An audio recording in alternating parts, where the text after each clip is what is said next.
The gunshot echoed through the dusty main street of Tulsa, Oklahoma. As Olivia Cooper clutched her threadbare shawl tighter around her shoulders, pressing herself against the wooden storefront to avoid the commotion. It was 1885, and like most days in this frontier town, trouble seemed to find its way into the open without much invitation. "Move aside, lady," a gruff voice barked as a man with a deputy's badge shoved past her, chasing after a lanky figure disappearing around the corner of the saloon. Olivia flattened herself further against the wall, her heart pounding. She'd arrived in Tulsa just 2 weeks prior, riding in on the back of a merchant wagon after fleeing a life that promised nothing but servitude and misery back in Missouri. At 22, she had little to her name except determination, and the skills she'd acquired working as a housemaid since she was 12 years old. The gunfire had scattered the usual afternoon crowd, leaving Olivia momentarily alone on the boardwalk. She took a deep breath and continued toward Mrs. Whitaker's boarding house, where she'd managed to secure not just lodging but employment. The older woman had taken pity on Olivia, offering her room and board in exchange for cooking and cleaning services. It wasn't much, but it was honest work and a roof over her head.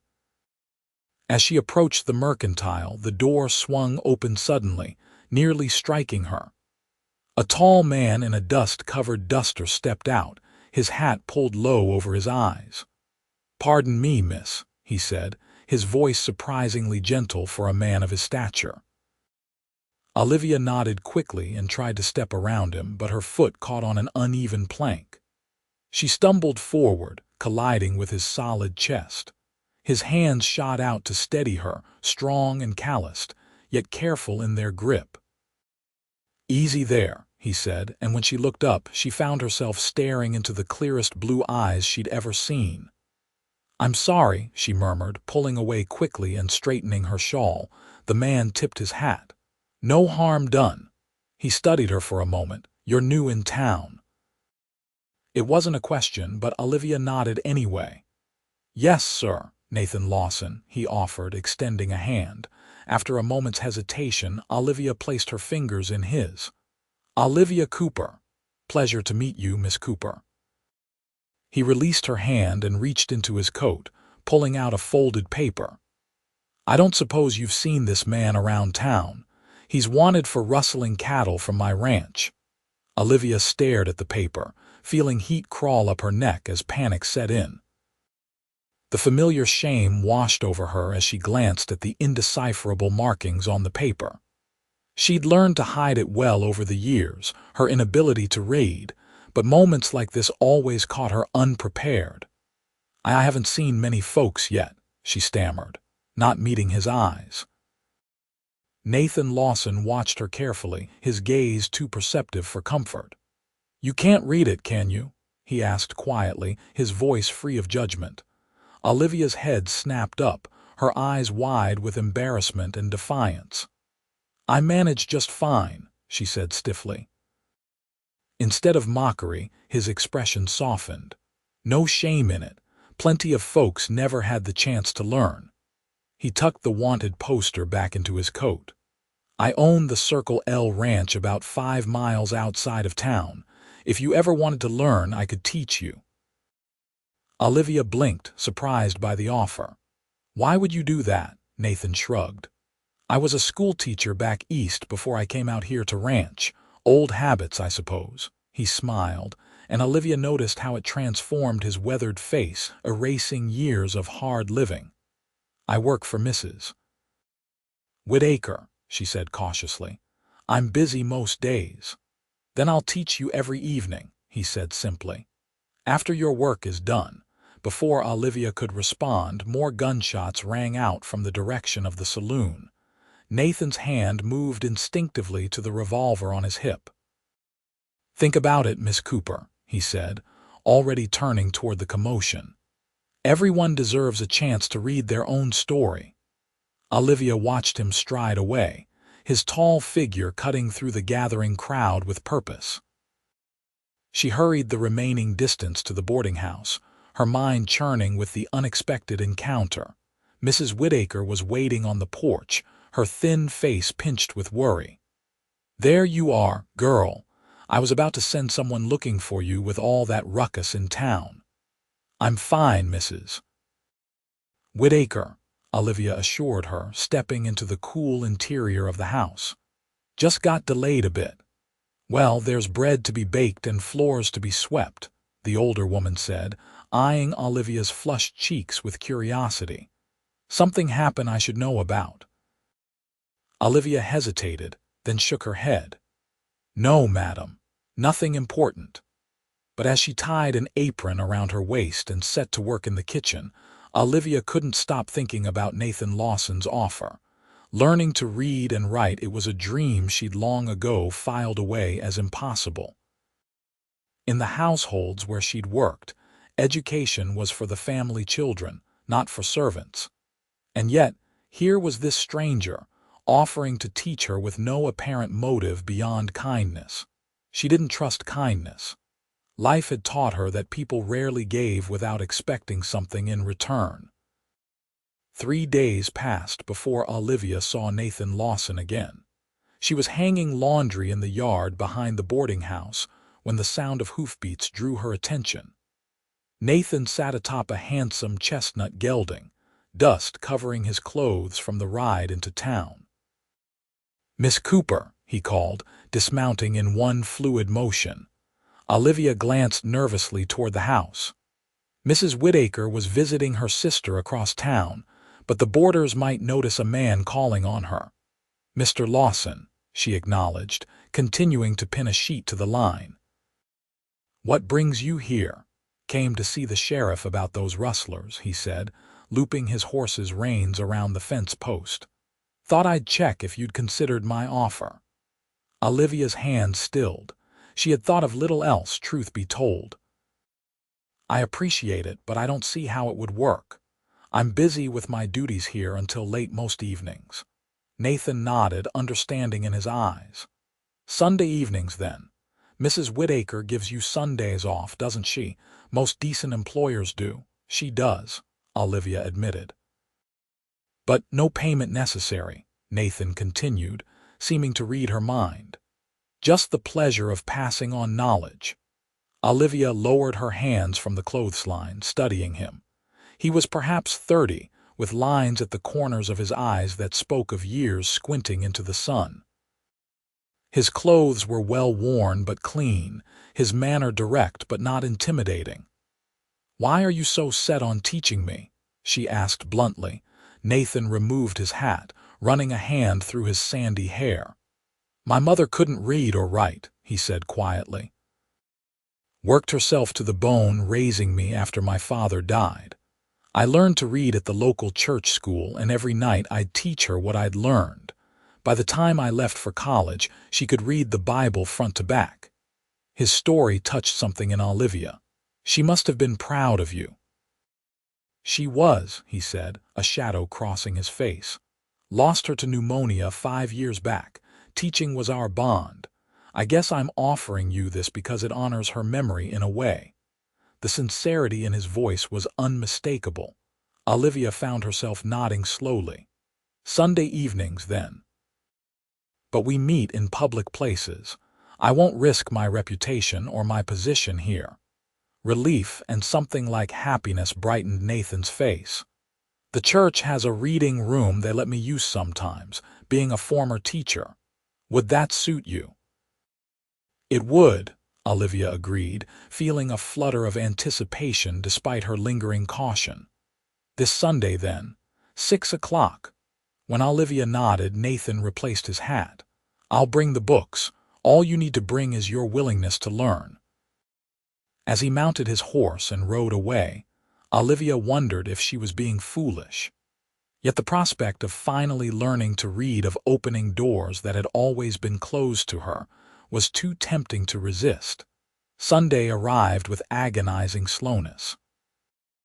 Olivia helped serve breakfast to the boarders, attended church service where she sat in the back pew, as was her custom, and then spent the afternoon nervously preparing for her first lesson. She changed from her work dress into her one good dress of navy blue cotton, brushed her chestnut hair until it shone, and pinned it carefully at the nape of her neck. At 5:45, she slipped out of the boarding house and made her way to the small white church at the edge of town. The evening was warm, the setting sun casting long shadows across the dusty street. Olivia's heart pounded as she approached the side door of the church, where light spilled from the windows. She hesitated, her hand on the latch. Was this a mistake? What if she was too slow to learn? What if he grew impatient with her? What if the door swung open, revealing Nathan Lawson in a clean shirt and vest, his usually unruly hair combed neatly back? "I thought I heard footsteps," he said, smiling. "Come in, Miss Cooper." The reading room was small but welcoming, with a round table surrounded by several chairs. A lamp burned brightly in the center, illuminating several books and what appeared to be a slate and chalk. "The minister's wife brought us some coffee," Nathan said, gesturing to a pot on a small side table. "I hope that's all right." "That's very kind," Olivia said, carefully taking a seat at the table. She felt awkward and exposed, like a child about to be tested on lessons she hadn't prepared for. Nathan seemed to sense her discomfort. "We'll start simple," he assured her, taking the seat beside her rather than across the table. "With the alphabet. Do you know any of your letters?" Olivia shook her head, embarrassment coloring her cheeks. "I can recognize a few. My name begins with an O, I know that much. And I can count some, enough to make change at market. But reading—" She trailed off. "That's more than enough to start with," Nathan said encouragingly. He picked up the slate and chalk, writing a series of symbols on the smooth surface. "These are the 26 letters that make up our alphabet. Everything you'll ever read is built from these letters." For the next hour, Nathan patiently introduced Olivia to each letter, showing her how to form the sounds and recognize the shapes. He was a natural teacher, breaking down complex ideas into manageable parts, never showing frustration when she struggled. "You're doing wonderfully," he told her as the lesson drew to a close. "Many of my students took weeks to grasp what you've learned in one evening." Olivia ducked her head at the praise, but couldn't hide her smile of satisfaction. She'd written her own name on the slate clumsily, but legibly, and the sense of accomplishment was intoxicating. "Same time next week?" Nathan asked, carefully packing away the books and slate. "Yes," Olivia said without hesitation. "And, thank you, Mr. Lawson." "Nathan," he corrected gently. "If we're to spend our Sunday evenings together, I think we can dispense with formalities." "Nathan," she repeated, testing the name on her tongue. "Then you must call me Olivia." He nodded, a smile crinkling the corners of his eyes. "Until next Sunday, Olivia." As she walked back to the boarding house in the gathering dusk, Olivia felt lighter than she had in years. For the first time since arriving in Tulsa, she began to think that perhaps she could build something here, something more than just survival. The weeks that followed fell into a pattern. 6 days of cooking, cleaning, and serving at the boarding house, followed by the precious Sunday evenings in the church reading room with Nathan. With each lesson, Olivia's confidence grew. She learned to recognize and write all the letters, then simple words, then short sentences. Nathan proved to be unfailingly patient and creative in his teaching. When she struggled with certain letters, he devised memory tricks to help her remember. When she grew frustrated with her slow progress, he shared stories of his own early struggles with mathematics. "I once added a column of numbers wrong 13 times in a row," he told her during their 5th lesson. "My teacher thought I was being deliberately obtuse. Turns out I just couldn't keep the numbers straight in my head." Olivia laughed, finding it hard to imagine the competent man before her struggling with anything. How did you overcome it? Practice, he said simply. And finding a method that worked for me, just as you're doing now. As summer turned to autumn, their lessons expanded beyond basic reading and writing. Nathan began bringing newspapers, helping Olivia understand current events. He brought poetry that made her laugh and stories that transported her to places she'd never seen. And gradually, almost imperceptibly, the professional distance between teacher and student began to blur. Olivia found herself looking forward to their meetings with an eagerness that went beyond her desire to learn. She noticed the way Nathan's hands moved as he explained concepts, the way his voice deepened when he read aloud, the way his eyes lingered on her face when she was concentrating on a difficult passage. For his part, Nathan began finding reasons to visit town more frequently during the week. He'd stop by the boarding house on the pretense of delivering a book or newspaper for their next lesson, but would linger to chat if Olivia had a spare moment. Mrs. Whittaker, no fool despite her advancing years, watched these developments with shrewd eyes. "That cowboy teacher of yours seems mighty interested in your progress," she remarked one afternoon as Olivia prepared vegetables for the evening stew. "Mr. Lawson is just being kind," Olivia said, keeping her eyes on the carrots she was chopping.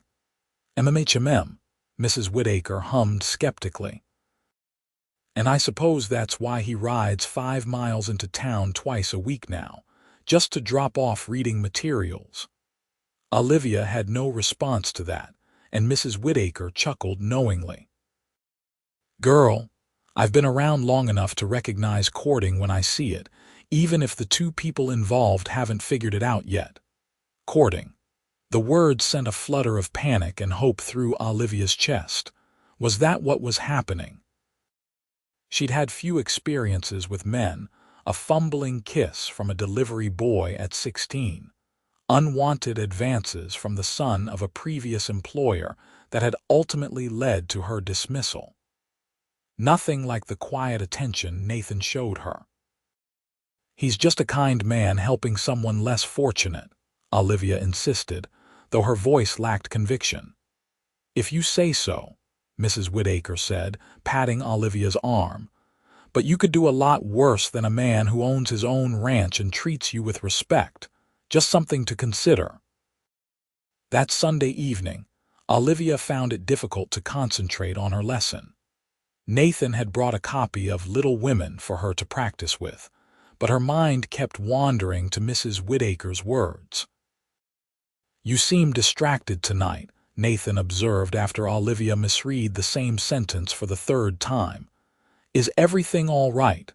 Olivia set the book down, gathering her courage. "Why are you doing this, Nathan?"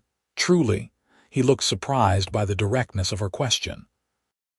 "I told you. About your mother, yes," Olivia said.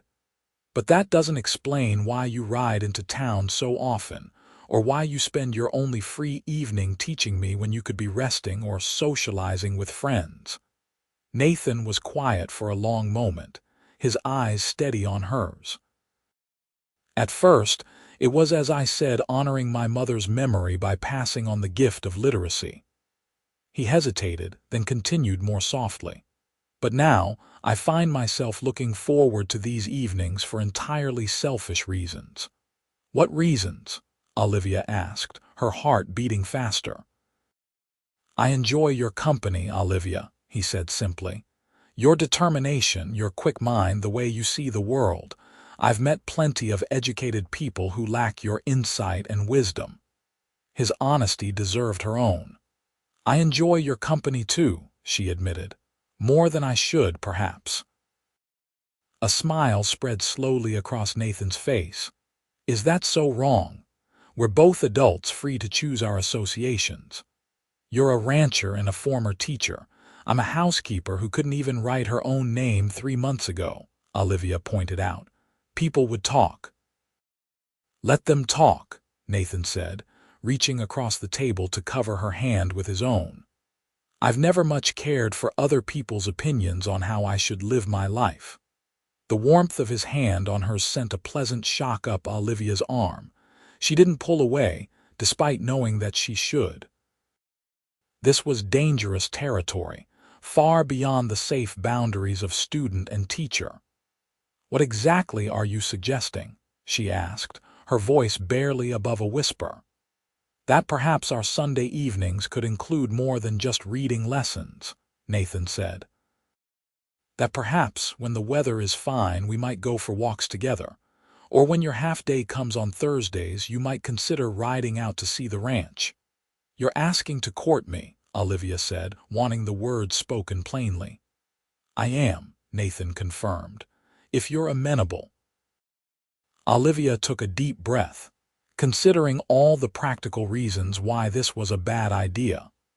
The difference in their stations, the gossip it would generate, the risk to her reputation and position. But against these concerns stood the undeniable truth that in Nathan's presence she felt valued, respected, and alive in a way she never had before. "I would like that," she said finally. "But slowly and with discretion. I can't afford to lose my position here." The smile that lit up Nathan's face was worth any risk. "I understand completely," he assured her. "We'll move at whatever pace suits you." True to his word, Nathan approached their courtship with the same patience he had shown in teaching her to read. Their Sunday lessons continued, but now included brief walks afterward, Nathan escorting Olivia back to the boarding house the long way around, giving them time to talk and simply enjoy each other's company. In late October, Olivia finally accepted Nathan's invitation to visit the Circle L Ranch. Mrs. Whitaker, who had become something of an ally in their careful courtship, arranged for Olivia to have a full day off rather than just the usual half-day on Thursday. "That young man has been nothing but respectful," she told Olivia when arranging the time off. "And you deserve a chance at happiness, girl. Just be back by sundown and remember your reputation is precious."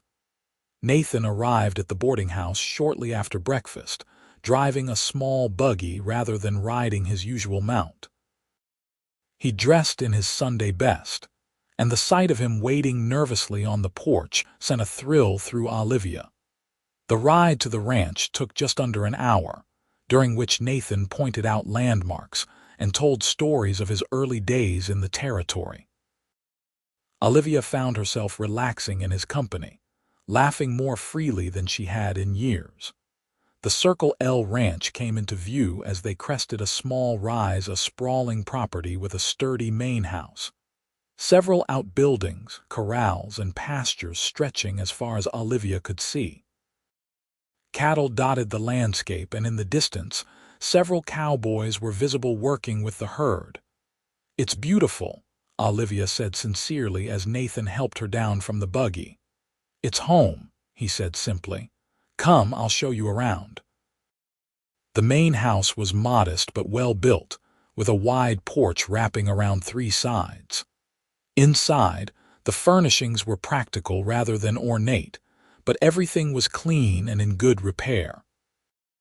Olivia noticed bookshelves lining the walls of the sitting room, filled with more volumes than she had ever seen in a private home. "I brought most of these from back east," Nathan explained, following her gaze. "Books were my first love. Until recently, that is," he added softly. Olivia felt her cheeks warm at the implication. "You've built a wonderful life here," she said, changing the subject slightly. "I've tried," he agreed, "though it gets lonely sometimes, especially in winter when the work slows down." After showing her the house, Nathan took Olivia on a tour of the ranch operations. She met his foreman, a grizzled man named Frank who tipped his hat respectfully, and several of the ranch hands who tried to hide their curiosity about the pretty young woman their boss had brought to visit. They ate lunch on the porch, a simple meal of cold chicken, bread, and apple pie that Nathan had arranged with his cook. As they ate, they talked about books Olivia had been reading, about Nathan's plans for expanding the ranch, about Olivia's dreams for the future. "I never really allowed myself to have dreams," she admitted when Nathan asked.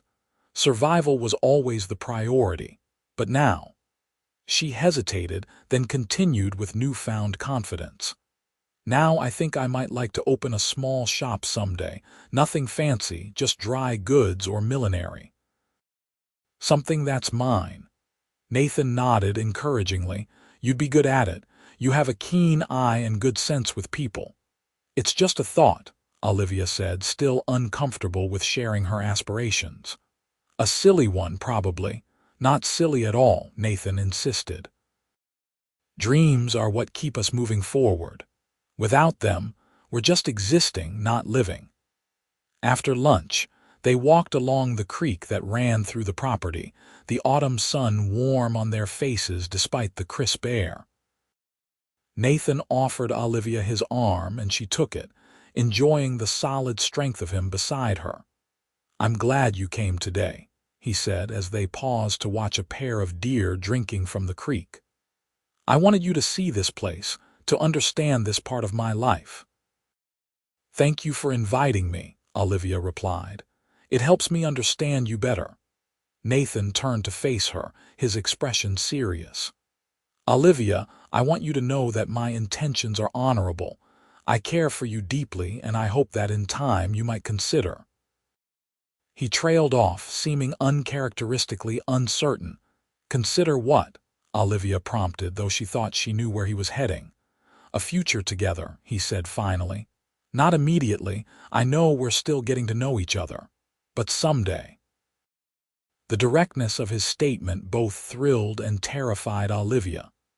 "Nathan—" whatever she might have said was interrupted by the sound of hoofbeats approaching rapidly. They both turned to see a ranch hand galloping toward them, his expression urgent. "Mr. Lawson," the young cowboy called. "Trouble at the north pasture. Rustlers hit again, and this time they wounded Pete." Nathan's face hardened instantly. "How bad?" "Shoulder shot. Doc's with him now." The cowboy's eyes flicked to Olivia apologetically. "Sorry, madam." "Take Miss Cooper back to the house," Nathan instructed the cowboy. "Then find Frank and tell him to gather the men." He turned to Olivia, conflict evident in his eyes. "I'm sorry, but I have to go," Olivia said firmly. "Your man needs you, I understand." Nathan squeezed her hand gratefully. "I'll make this up to you, I promise." As the cowboy escorted her back to the main house, Olivia found herself worrying for Nathan's safety. Cattle rustling was a dangerous business, and men who wouldn't hesitate to shoot a ranch hand might not think twice about shooting the owner. The cook, a motherly Mexican woman named Rosa, tried to distract Olivia with tea and conversation, but Olivia's thoughts remained with Nathan. Hours passed with no word, and as the afternoon waned toward evening, Olivia's anxiety grew. Finally, just as the sun began to set, the sound of horses announced the men's return. Olivia rushed to the porch, searching the group of tired, dusty cowboys for Nathan's familiar figure. She spotted him at the rear, his face grim but unharmed. Relief flooded through her, so intense that she had to grip the porch railing to steady herself. Nathan dismounted wearily, handing his reins to one of the hands before climbing the steps to where she waited. "I'm sorry," he said, stopping a respectful distance away, conscious of the men watching. "This isn't how I wanted your visit to end." "Are you all right?" Olivia asked, ignoring his apology. "And your man, Pete will recover. It was just a flesh wound, thankfully," Nathan assured her. "As for the rustlers, they got away with 3 head of cattle, but we tracked them far enough to know they're headed toward Indian territory." Olivia nodded, relieved that no one had been seriously hurt. "I should get back to town before it's fully dark," she said reluctantly. "Of course," Nathan agreed. "I'll take you myself." Despite his evident exhaustion, Nathan insisted on driving Olivia back to Tulsa. They traveled mostly in silence, both processing the events of the day. As the lights of town came into view, Nathan finally spoke. "I meant what I said earlier, Olivia, about a future together." Olivia turned to look at him in the fading light. "Even after today, seeing the dangers of your life, especially after today," he said firmly, "life out here is unpredictable, all the more reason to hold on to what matters." The simple sincerity of his words touched Olivia deeply. "I care for you too, Nathan, more than I thought possible after such a short time, but I need to be sure of my feelings and yours." Nathan nodded, understanding in his eyes. "We have time. I'm not going anywhere." When they reached the boarding house, Nathan walked Olivia to the door, maintaining a proper distance that wouldn't invite gossip. "Sunday evening as usual?" he asked. "I'll be there," Olivia promised. As winter descended on Tulsa, the town settled into the quieter rhythm of the cold months. For Olivia and Nathan, their courtship continued to develop alongside Olivia's growing literacy. By Christmas, she could read simple books on her own and write letters that, while not perfectly spelled, were clear and expressive.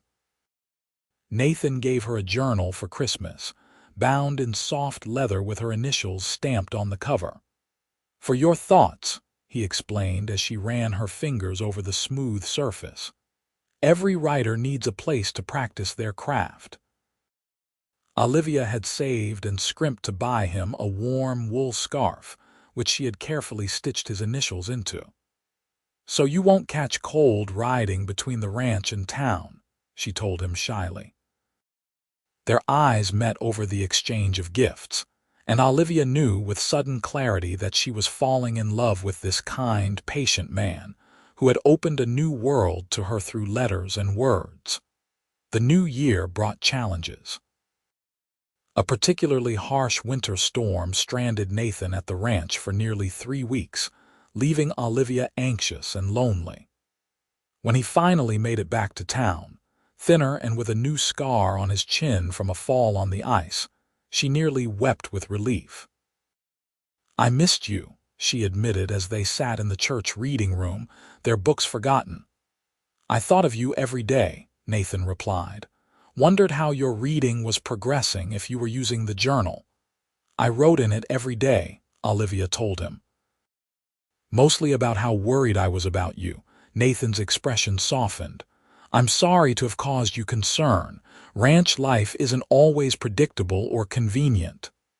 "I understand that," Olivia said carefully. "I've been thinking about what that means. For us, I mean." "And what conclusions have you reached?" Nathan asked, a hint of apprehension in his voice. Olivia took a deep breath. "That loving someone means accepting all of their life, not just the convenient parts. That distance and danger are part of your world, and if I want to be in your world, I need to make peace with that." Hope bloomed in Nathan's eyes. "Are you saying what I think you're saying, Olivia?" "I'm saying that I love you, Nathan Lawson," Olivia said, her voice steady despite the hammering of her heart. "And that I'm ready to consider that future you spoke of if the offer still stands." Nathan reached across the table, taking both her hands in his. "It stands," he said, his voice rough with emotion. "I love you, Olivia. Have since that day you stumbled into me outside the mercantile." Joy bubbled up inside Olivia, bright and warm against the winter chill. "Even though I couldn't read or write." "Especially because of that," Nathan said with a smile. "Your courage in admitting it, your determination to learn those qualities showed me who you truly are, the kind of woman I want to share my life with." In that moment, in the quiet sanctuary of the church reading room, surrounded by the books that had brought them together, Nathan leaned forward and kissed Olivia for the first time. It was gentle and brief, respectful of their surroundings, but it sealed a promise between them.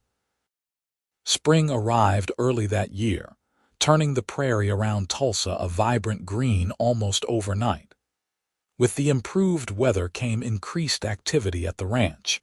keeping Nathan busier than ever with calving season and preparations for the summer cattle drive.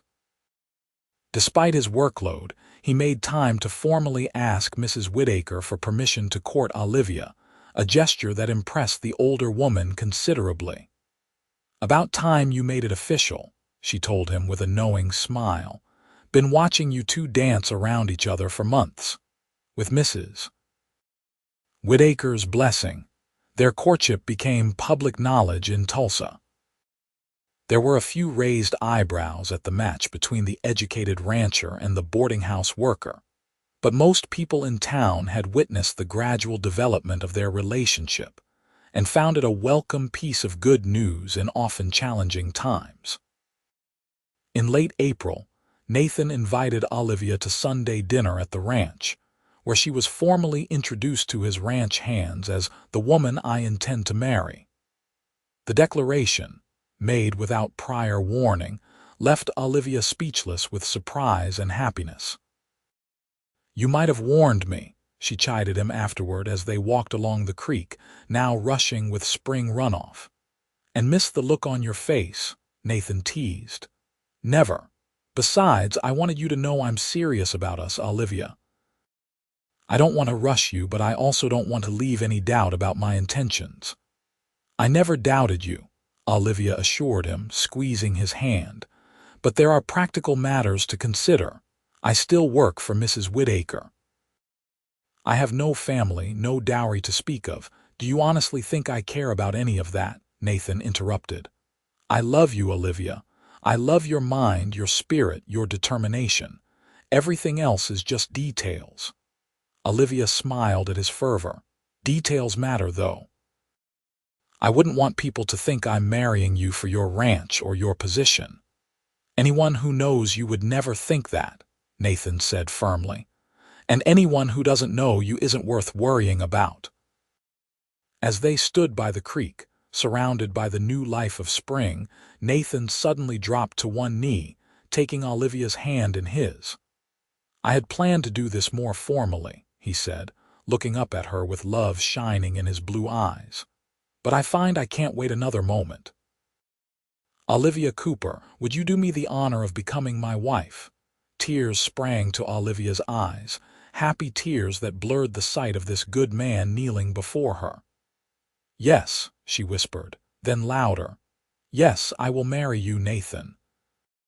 He rose and gathered her into his arms, kissing her with all the pent-up passion of months of careful courtship. Olivia returned his kiss with equal fervor, her heart so full she thought it might burst. When they finally broke apart, both breathless, Nathan pressed his forehead to hers. "I promise to love and cherish you all the days of my life," he said softly, "and to never stop teaching you if you never stop wanting to learn." "That's a promise easy to keep," Olivia replied, "for we're both teachers now. You taught me to read and write. I taught you that it's never too late for new beginnings." They were married on a perfect June day, with the entire town of Tulsa seemingly in attendance. Mrs. Whitaker cried openly, declaring that she was losing the best help I ever had, but gaining the satisfaction of seeing true love triumph. Olivia wore a simple dress of ivory silk that Nathan had ordered from St. Louis, with a wreath of wildflowers in her hair. Nathan, in a new black suit, couldn't take his eyes off his bride as she walked down the aisle of the small church where they had spent so many Sunday evenings together. The minister, who had watched their relationship develop with quiet approval, spoke of love's transformative power and the importance of continued growth within marriage. "These two have already demonstrated their commitment to helping each other become their best selves," he noted. "A firm foundation for the journey ahead." At the reception held at the boarding house, Olivia surprised Nathan by presenting him with a letter she had written entirely on her own, a love letter expressing all the feelings she sometimes found difficult to voice aloud. Nathan read it with tears in his eyes, then tucked it carefully into his breast pocket next to his heart. "My most precious possession," he told her, his voice husky with emotion. That evening, they departed for the Circle L Ranch, now their shared home, in a wagon decorated with ribbons and flowers by the townsfolk. As they left Tulsa behind, Olivia leaned against her husband's shoulder, content in a way she had never thought possible. "Happy?" Nathan asked, pressing a kiss to her temple. "Beyond words," Olivia replied truthfully. "And that's saying something, considering how many new words I know now." Nathan laughed, the sound carrying across the open prairie as they drove toward their future together. Life at the Circle L was an adjustment for Olivia. Used to the confined spaces and constant activity of the boarding house, she initially found the vastness of the ranch and the relative isolation overwhelming. But she approached her new role as she had approached learning to read, with determination and an open mind. Rosa, the cook, became a friend and ally, teaching Olivia the rhythms of ranch life and helping her establish her authority as the new mistress of the house. The ranch hands, initially awkward around their boss's city-bred wife, soon warmed to Olivia's genuine interest in their work and her willingness to learn about cattle ranching. Nathan proved to be as patient a husband as he had been a teacher, giving Olivia space to find her footing while supporting her efforts to make the ranch house truly their home. Together, they transformed his bachelor quarters into a warm, inviting space that reflected both their personalities. The library became their special project.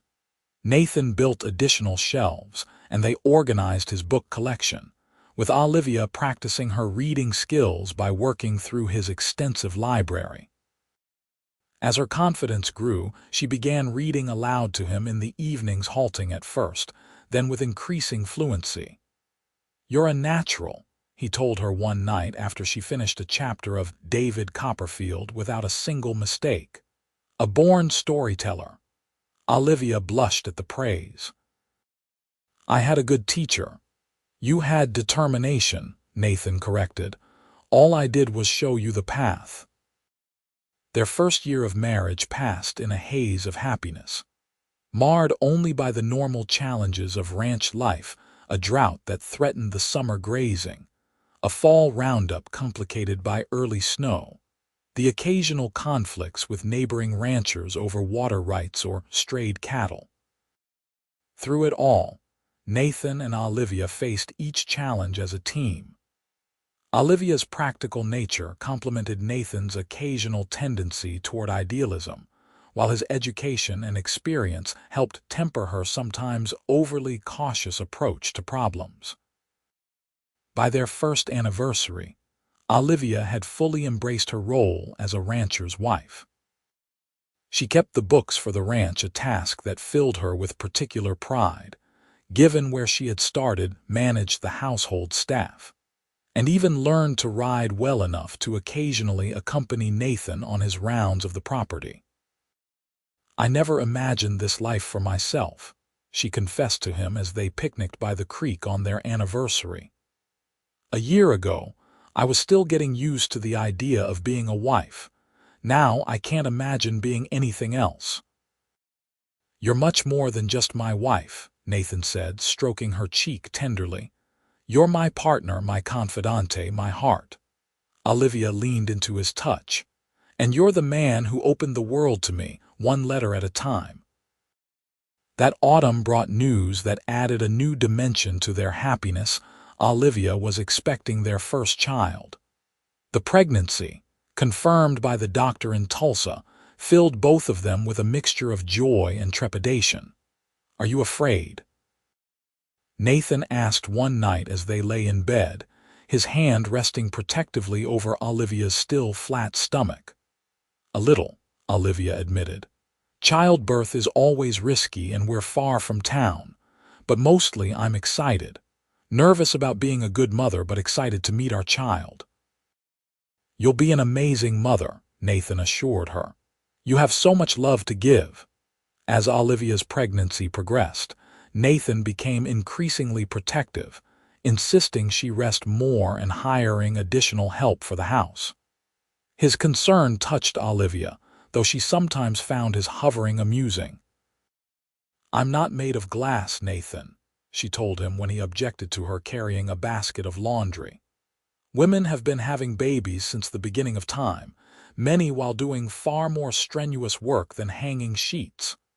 "Indulge me," he said, taking the basket from her hands. "I've waited too long to find you to risk losing you now." The winter of 1887 was harsh, with blizzards sweeping across the Oklahoma Territory with frightening regularity. Nathan worried about Olivia's health and the baby's, especially as her time grew nearer. In February, when a particularly violent storm was predicted, he made a decision. "We're going to stay in town until after the baby comes," he announced one morning. "I've arranged with Mrs. Whitaker to rent 2 rooms at the boarding house. Frank will manage the ranch and we'll be close to the doctor." Olivia started to protest, then saw the genuine fear in Nathan's eyes. "All right," she agreed, reaching for his hand, "if it will give you peace of mind." They moved into the boarding house the next day, welcomed warmly by Mrs. Whitaker, who was thrilled at the prospect of being nearby when her girl had her baby. The familiar surroundings of Tulsa comforted Olivia as her body grew increasingly unwieldy and uncomfortable. March arrived with the first hints of spring, buds appearing on the trees and the snow beginning to recede. Olivia, now in her 9th month, grew restless, confined to town. "Just a short walk," she pleaded with Nathan one mild afternoon. "The fresh air would do us both good." Reluctantly, Nathan agreed, and they strolled slowly down Tulsa's Main Street, nodding to acquaintances and stopping occasionally to rest on the benches thoughtfully placed outside various businesses. They were halfway back to the boarding house when Olivia felt the first sharp pain. She gasped, clutching Nathan's arm. "What is it?" he asked, alarm instantly evident in his voice. "I think—" Another pain interrupted her. "I think the baby's coming." Nathan's face paled, but he acted quickly, scooping Olivia into his arms despite her protests that she could walk. He carried her the remaining distance to the boarding house, shouting for Mrs. Whitaker as soon as they entered. The next 12 hours were a blur of pain and effort for Olivia. Mrs. Whitaker sent for the doctor and the midwife, who arrived promptly and took charge of the situation. Nathan was banished to the parlor, where he paced ceaselessly, jumping at every sound from upstairs. Just as dawn was breaking, a lusty cry echoed through the house. Moments later, Mrs. Whitaker appeared at the parlor door, her face tired but beaming. "Congratulations, Mr. Lawson," she said formally, though her eyes danced with joy. "You have a son." Nathan staggered to a chair, overcome with relief and happiness. "And Olivia?" he managed to ask. "Tired but well," Mrs. Whitaker assured him. "She's asking for you." Nathan took the stairs 2 at a time, bursting into the room where Olivia lay propped against pillows, a small bundle cradled in her arms. Her face was pale with exhaustion, her hair damp with sweat, but her eyes shone with a love so profound it took Nathan's breath away. "Come meet your son," she whispered, carefully shifting the blanket to reveal a tiny, perfect face. Nathan approached the bed on unsteady legs, sitting gently beside his wife and child. The baby's eyes were closed, his small fists clenched as if ready to take on the world. A dusting of dark hair, so like Olivia's, covered his head. "He's perfect," Nathan breathed, reaching out to touch his son's cheek with a trembling finger. "Absolutely perfect. We need a name," Olivia reminded him. They had discussed various options but had made no final decision, wanting to meet their child first. Nathan studied the baby's face, then looked up at his wife with tears in his eyes. "What about Thomas, after my father?" Olivia smiled. "Thomas Nathan Lawson, a good, strong name for our son." As Nathan leaned forward to kiss first his wife, then the forehead of his newborn son, he felt a sense of completion he had never known before. "Thank you," he whispered against Olivia's hair, "for our son, for your love, for everything." "Thank you for teaching me," Olivia replied softly. "Not just letters and words, but how to trust, how to love, how to build a life worth living." Young Thomas Lawson proved to be a healthy, robust baby with his mother's dark hair and his father's clear blue eyes. By the time he was a month old, the spring thaw was complete, and the family was able to return to the Circle L Ranch. The ranch hands welcomed young Master Tommy with genuine affection, many of them presenting handmade gifts: a carved wooden horse, a tiny pair of leather boots, a miniature lasso. Frank, the gruff foreman who had managed the ranch during their absence, was particularly taken with the baby, often finding excuses to stop by the house just to peek at the newest Lawson. Life settled into a new rhythm, now centered around Thomas's needs. Olivia adapted to motherhood, as she had to everything else, with determination, occasional frustration, and an underlying joy that sustained her through sleepless nights and challenging days. Nathan proved to be an involved father, happily taking his turn walking a colicky Thomas in the small hours of the morning or changing diapers when needed. His tenderness with their son only deepened Olivia's love for him. "I never had this," she told him one evening as they watched Thomas sleeping peacefully in the cradle Nathan had crafted. "A father who cared, a secure home. You're giving our son such a gift." "We both are," Nathan corrected, wrapping an arm around her shoulders. "And we're giving ourselves something neither of us had: a family built on love and respect." As Thomas grew from infant to toddler, his personality emerged curious, determined, and with a natural affinity for books that delighted his father. By the time he was 2, he would sit for hours in Olivia's lap while she read to him, his small finger tracing the words on the page just as she had once done. "He's going to be a reader like his father," Olivia observed proudly. "And stubborn like his mother," Nathan added with a grin, watching Thomas attempt to climb onto a chair for the 10th time despite repeated tumbles. The ranch prospered under their joint management. Nathan's innovative breeding practices and Olivia's careful bookkeeping resulted in increased profits, allowing them to expand their holdings and improve the main house. By 1890, the Circle L was one of the most respected cattle operations in the territory. That summer, they traveled to St. Louis, Olivia's first journey by train to attend a cattlemen's convention.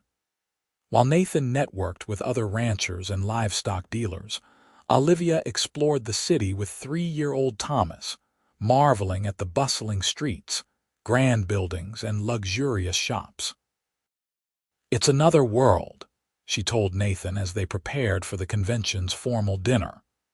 She smoothed the skirt of her new silk dress, dark blue, with delicate ivory embroidery, feeling both elegant and slightly out of place. "You belong anywhere you choose to be," Nathan assured her, helping her fasten a simple pearl necklace he had purchased as a surprise that afternoon. "You'll be the most beautiful woman there, and certainly the most intelligent."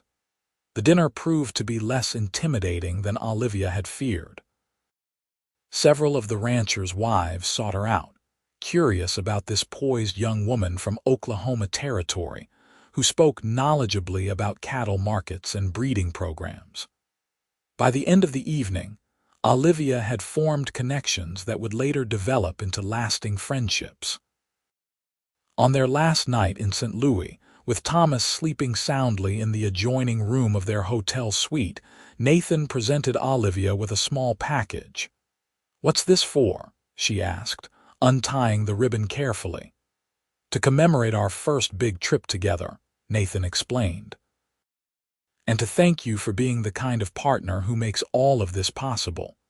Inside the box lay a beautiful silver pen with Olivia's initials engraved on the barrel. "Turn it over," Nathan urged. On the opposite side was a simple inscription. "Words brought us together. Love keeps us so." Tears filled Olivia's eyes as she ran her fingers over the engraving. "It's perfect," she whispered. "I'll treasure it always." "Use it to write our story," Nathan suggested. "So Thomas and his children and their children will know how it all began." The idea took root in Olivia's mind, and upon their return to the ranch, she began setting aside time each day to write in a leather-bound journal not just current events, but the story of how a cowboy and a woman who couldn't read had found each other and built a life together. Life continued to unfold in a tapestry of ordinary days, punctuated by moments of extraordinary joy and occasional sorrow. The winter of 1891 brought influenza to the territory, and Thomas fell ill, frightening his parents with his high fever and labored breathing. For 3 days and nights they took turns sitting with him, applying cool compresses and praying for his recovery. "I can't lose him," Olivia whispered on the third night, her own face pale with exhaustion and worry. "We won't," Nathan promised, though fear shadowed his eyes as well. "He's strong, like his mother." As if to prove them right, Thomas's fever broke the next morning. His recovery was slow but steady, and by spring he was once again racing around the ranch, his energy seemingly boundless. That summer brought unexpected news. Olivia was expecting their second child. The pregnancy was more difficult than her first, with persistent morning sickness and fatigue that lasted well into her second trimester. "I'm sorry to be such poor company," she apologized to Nathan one evening, when she was too exhausted to do more than listen as he read aloud. "Don't apologize for carrying our child," he said firmly. "Rest as much as you need. The ranch is doing well enough that we can hire more help if necessary." In January of 1892, during a rare mild spell in the winter weather, their daughter Elizabeth Rose Lawson entered the world in the master bedroom of the Circle L Ranch house. Unlike her brother's dramatic arrival, Elizabeth's birth was relatively quick and uncomplicated, attended by the midwife who had helped with Thomas.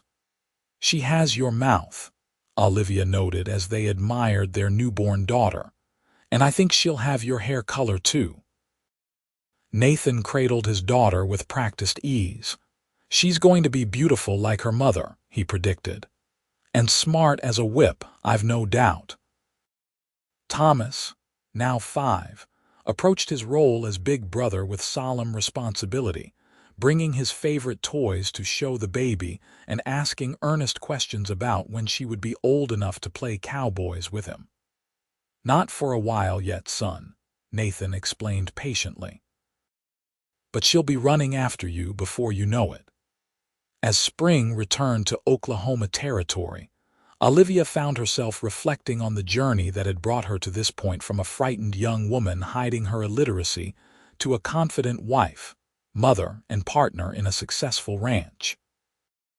The girl who had once feared she had no future now saw endless possibilities stretching before her family.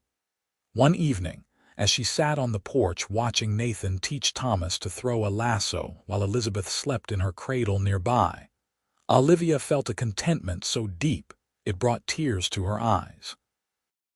This was her family, her home, her life built word by word, day by day, with the man who had believed in her before she fully believed in herself.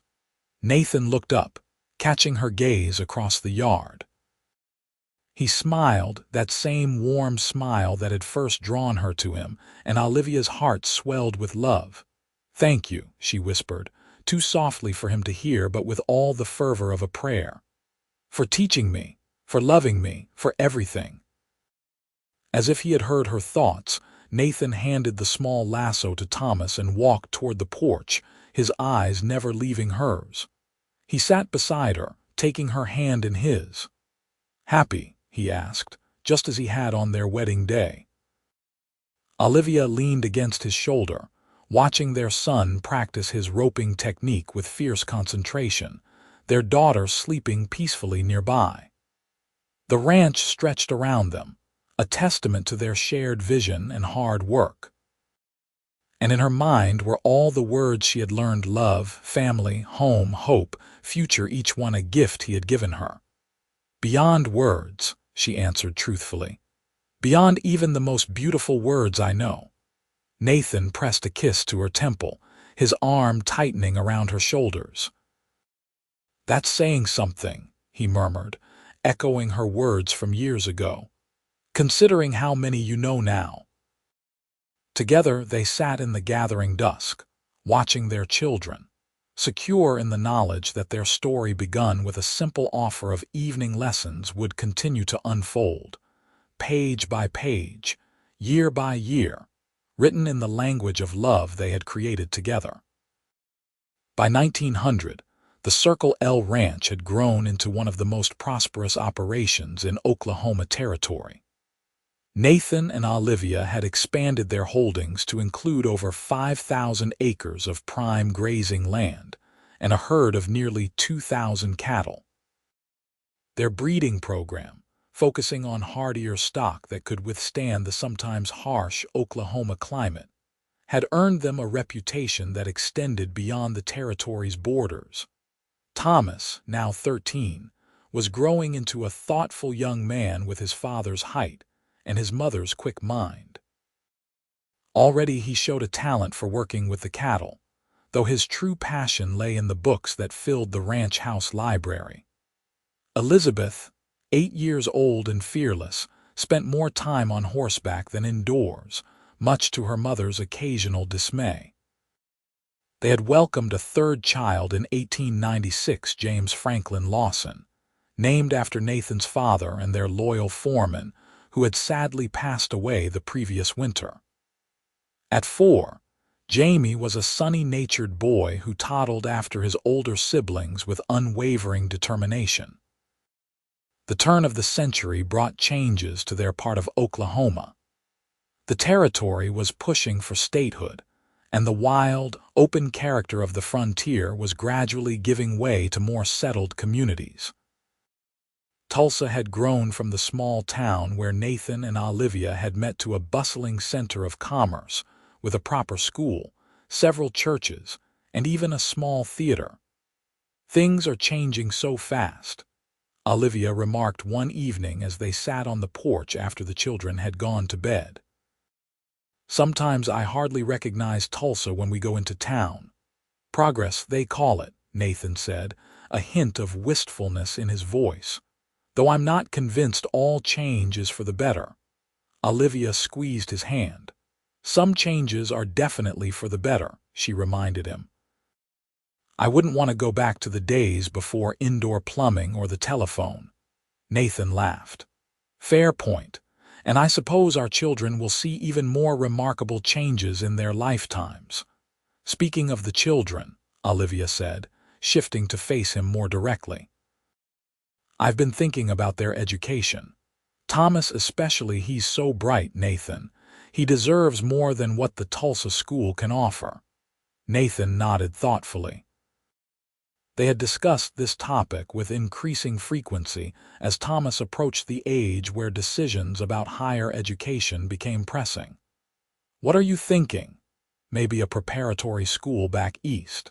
Somewhere that could prepare him for college if that's what he wants." Olivia hesitated, then added, "I know it would mean him living away from home, but we want to give our children every opportunity," Nathan finished for her, "even the ones we didn't have ourselves." Olivia smiled gratefully at his understanding. "Exactly. And it wouldn't be for another year or two, time enough to get used to the idea." "I'll write to my old professor at Yale," Nathan decided. "He'll know which schools would be best for a bright boy from the territories." As they sat in comfortable silence, watching the stars appear in the vast Oklahoma sky, Olivia reflected on how far they'd come from those first reading lessons in the church room. Nathan had given her the gift of literacy, but together they had created something far more precious, a family founded on mutual respect and unwavering love. The following spring brought excitement to the Circle L when a letter arrived from Washington, D.C., announcing that President McKinley would be touring several Western territories with a stop planned in Tulsa. As one of the area's most successful ranchers, Nathan was invited to serve on the welcoming committee. "Imagine that," Olivia said, reading the official letter with pride. "My husband, greeting the President of the United States. Our success is as much your doing as mine," Nathan reminded her. "You should be on that committee too," Olivia laughed. "I'm quite content to watch from the crowd with the children. Besides, someone has to make sure Elizabeth wears a proper dress and doesn't show up with frogs in her pockets." The presidential visit was scheduled for mid-May, and the entire territory buzzed with preparations. Tulsa's Main Street was festooned with flags and bunting. Buildings were freshly painted, and a reviewing stand was constructed in front of the courthouse. On the morning of the president's arrival, the Lawson family drove into town in their best buggy. The children scrubbed and dressed in their Sunday clothes despite vigorous protests, especially from Elizabeth. "Why can't I wear my riding skirt?" she complained as Olivia pinned a ribbon in her golden brown hair. "This dress itches." "Because you're meeting the President of the United States, young lady," Olivia explained patiently, "and proper young ladies wear proper dresses for such occasions." Elizabeth's mutinous expression suggested she had strong opinions about what constituted proper, but she subsided when Thomas whispered something in her ear that made her giggle. The town was crowded as they arrived, with people from all over the territory gathered to catch a glimpse of President McKinley. Nathan kissed Olivia and the children before going to join the other committee members, while Olivia led the children to a spot near the reviewing stand where they'd have a good view. The presidential train arrived precisely on schedule, greeted by a brass band playing "Hail to the Chief" and the cheers of the assembled crowd. President McKinley, smiling and waving, made his way to the reviewing stand, where the territorial governor and local dignitaries, including Nathan, awaited him. Olivia felt a surge of pride as she watched her husband shake hands with the president.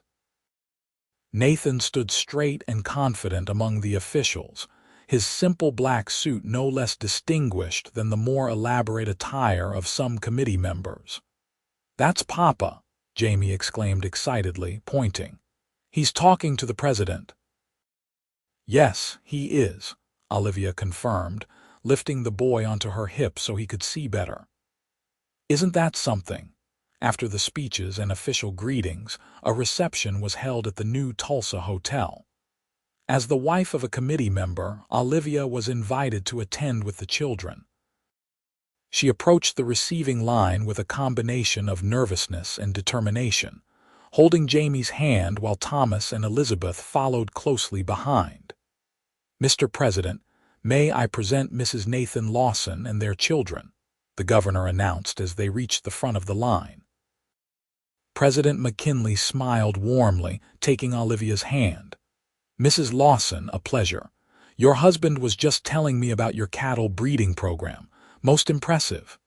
"Thank you, Mr. President," Olivia replied, her voice steady despite her racing heart.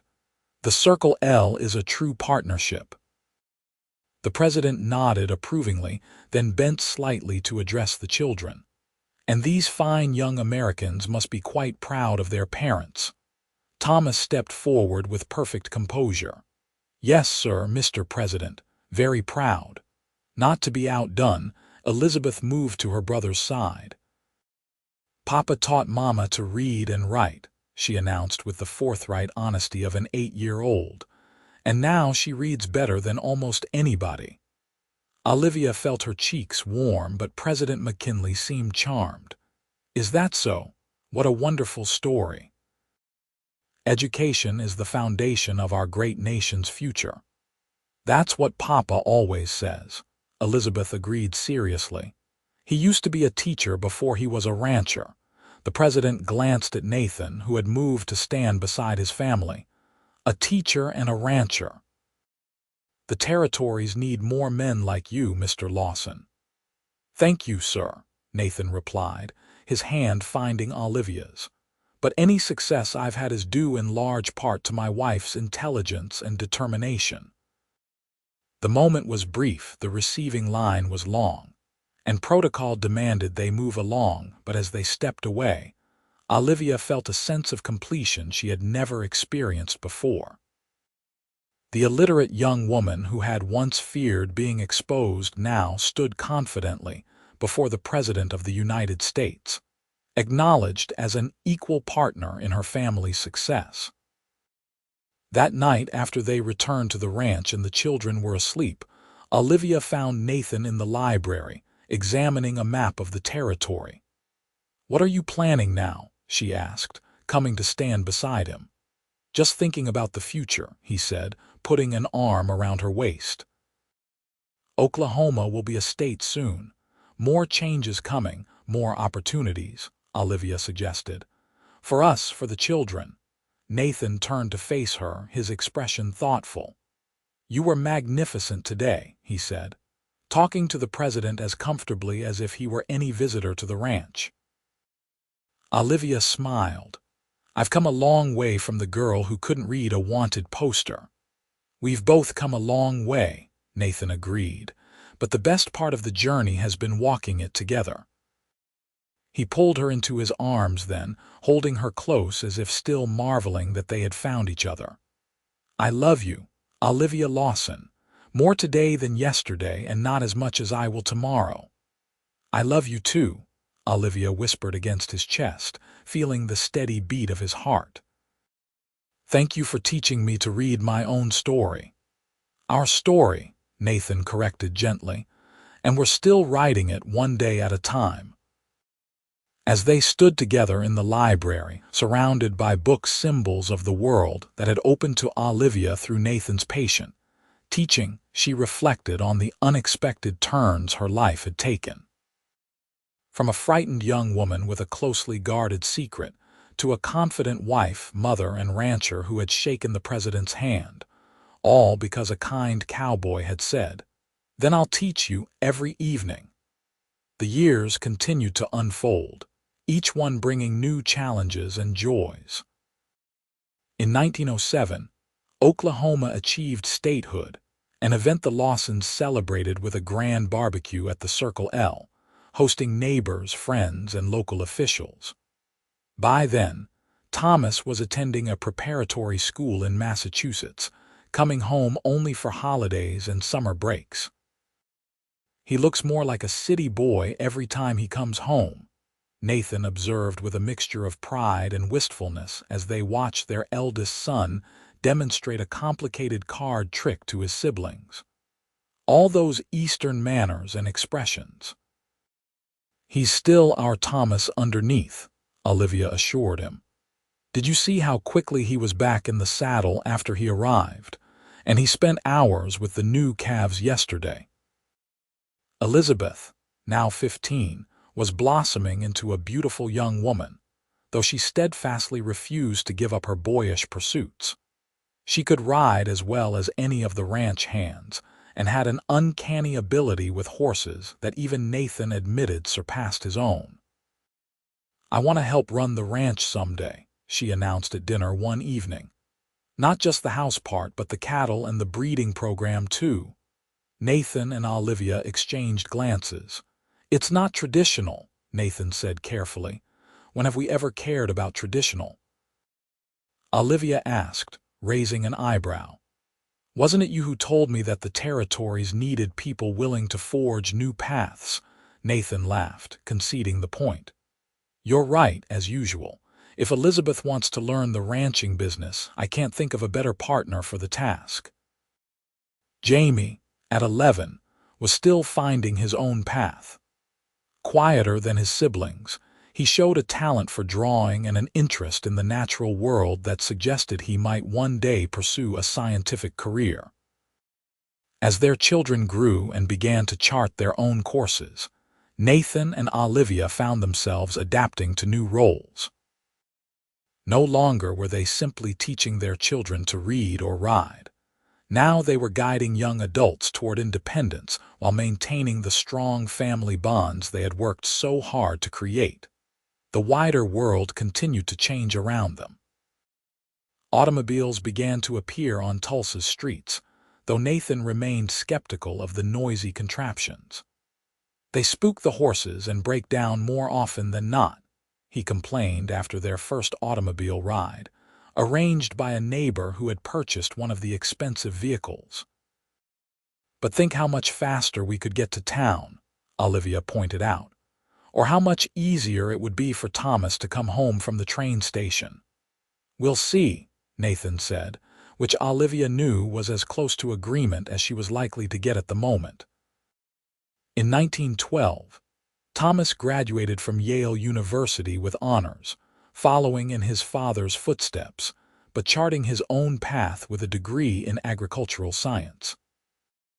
When he returned to the Circle L, he brought new ideas about crop rotation, soil management, and breeding techniques that initially met with resistance from his father.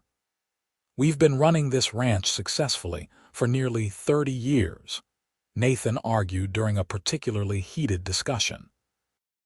"These newfangled scientific methods aren't necessarily better than experience. Science and experience together are better than either alone," Thomas countered. "I'm not suggesting we change everything, just that we try some new approaches on a small scale and see what happens." Olivia, watching from the doorway of Nathan's office, saw the moment when father and son recognized themselves in each other, the same stubborn determination, the same passion for the land, the same fundamental decency. "One test field," Nathan conceded finally. "We'll try your new wheat variety on the north section and compare it to our usual crop." Thomas's innovation proved successful, as did many of his other suggestions. Gradually, the Circle L evolved into a model of modern ranching while maintaining the core values on which Nathan and Olivia had built it. Elizabeth, true to her word, became increasingly involved in the ranch operations. By the time she was 20, she was effectively serving as assistant foreman, respected by the ranch hands for her knowledge, work ethic, and fair treatment. When she announced her engagement to the son of a neighboring rancher, a young man who admired her spirit and had no desire to confine her to traditional female roles, Nathan and Olivia hosted an engagement party that was talked about throughout the county. Jamie, completing his education at a school in Chicago that specialized in natural sciences and art, wrote regular letters home filled with detailed drawings of plants and animals he was studying. "I think he'll be a professor someday," Olivia predicted as they read his latest letter together. "Combining his love of nature and art to teach others. As long as he's happy," Nathan said, "that's all I've ever wanted for any of our children."